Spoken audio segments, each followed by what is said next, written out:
আসসালামু আলাইকুম দর্শক মন্ডলী, আমি professor doctor S M Irfan, colorectal surgeon. আজকে আপনাদের সামনে পাইলস বিষয়ে কিছু কথা বলার জন্য হাজির হয়েছি। আপনারা জানেন আমি গত 30 বছর ধরে সার্জারিতে জনগণকে চিকিৎসা দিচ্ছি এবং গত 10 বছর ধরে ডেডিকেটেডলি শুধুমাত্র কোলোরেক্টাল সার্জারিতে চিকিৎসা দিচ্ছি।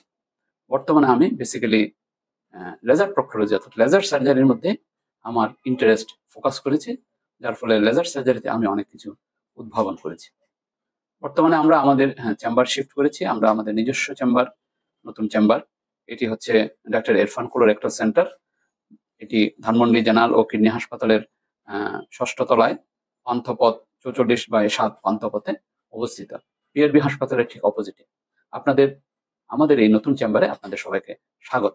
পাইলস কি এবং কিভাবে নির্ণয় করা হয়? পাইলস হচ্ছে পায়ুপথের একটি রোগ, যেখানে আমরা জানি যে শরীরের সর্ব জায়গায় রক্তনালী আছে, পায়ুপথেও আছে। সেই রক্তনালী এবং তার উপরের যে কুশন বা কাভার আছে সেটি যখন স্ফীত হয়ে যায়, ফুলে যায় এবং সেখান থেকে রক্ত ইত্যাদি যায়, তখন এটাকে আমরা পাইলস বলি। সাধারণত এটা ফুলে যায়, ফুলে ভিতরে থাকে, আমরা ভিতরে থাকে, এটাকে আমরা বলি, এবং সেখান থেকে ব্লাড যেতে পারে, এটাকে আমরা বলি প্রথম পর্যায়ের পাইলস। তারপর এই স্ফীতি বা ফুলোটা টয়লেটের সময় বের হয়ে আসতে পারে, আবার টয়লেটের চাপ চলে গেলে ভিতরে চলে যেতে পারে, এটাকে আমরা বলি দ্বিতীয় পর্যায়ের পাইল অথবা সেকেন্ড ডিগ্রি পাইলস। এরপর এটি ফুলাটা বাইরে থাকে, সহজে টয়লেটের পর যায় না, রোগী নানা প্রক্রিয়া করে হাত দিয়ে ঠেলে অথবা নড়াচড়া করে ভিতরে ঢুকিয়ে দেয়, এটাকে আমরা বলি তৃতীয় পর্যায়ের পাইলস।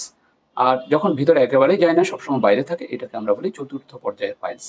এই 4th ডিগ্রি পাইলস অথবা চতুর্থ পর্যায়ের পাইলস সবসময় বাইরে থাকে। এর সাথে রক্ত যেতে পারে, একটু ডিসচার্জ বা একটু রসের মতো যেতে পারে, এখানে চুলকানি, অস্বস্তি এবং বাইরে থাকলে ব্যথা হতে পারে। সাধারণত পাইলসে তেমন একটা ব্যথা হয় না, ব্যথা যদি বেশি হয় তাহলে বুঝতে হবে এটা পাইলস না অন্য কিছু, অথবা পাইলসের জটিলতা।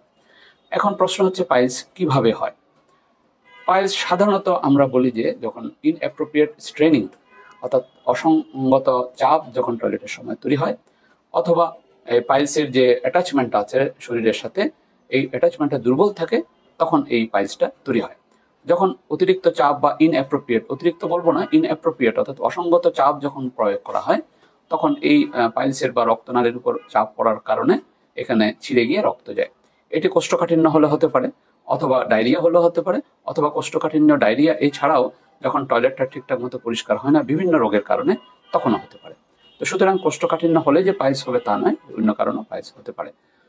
তাহলে এই পাইলস যখন হয়, রক্ত যায় বা ফুলা বা নানা রকম সমস্যা তৈরি হয়, তখন এর চিকিৎসা প্রয়োজন হয়। এই চিকিৎসাগুলো সম্পর্কে আমরা আপনাদের পরবর্তী ভিডিওতে বলবো। আপনারা আমাদের সাথে থাকবেন, আমাদের ফেসবুক, ইউটিউব চ্যানেল ফলো করবেন, সাবস্ক্রাইব করবেন এবং আমাদের জরুরি চিকিৎসা সংক্রান্ত সমস্ত বিষয় জানতে পারবেন। ধন্যবাদ আপনাদের সবাইকে।